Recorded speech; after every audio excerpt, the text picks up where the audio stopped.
This is the Lone Crater YouTube. We hope this video helps. You'll start by turning Assistive Touch on so you can map a double click. Open Settings, go to Accessibility, then touch and tap Assistive Touch. Toggle it on. Once done, make sure the floating button is visible and tap Custom Actions to expose single tap, double tap, and long press options. You're doing this because the double tap slot lets you trigger common functions quickly without hardware buttons. Now prepare to assign the specific double-click behavior in the next step. Now assign what the double tap will perform and why that choice matters. Tap double tap and pick an action such as Home, App Switcher, Notification Center, or a custom gesture you recorded. Choose gestures for multi-finger or drag sequences. Once selected, the double tap calls that function immediately, saving time.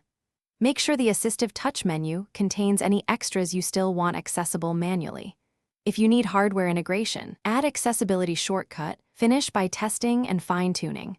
Double tap the floating Assistive Touch button and confirm the action executes reliably. If it doesn't, make sure your tap speed matches your rhythm by adjusting double tap speed in accessibility, or re-record any custom gesture with clearer motion. Once confirmed, optionally add the feature to the accessibility shortcut for quick toggling. If problems persist, restart the device to clear temporary glitches. This simple reboot often resolves missed taps and timing issues.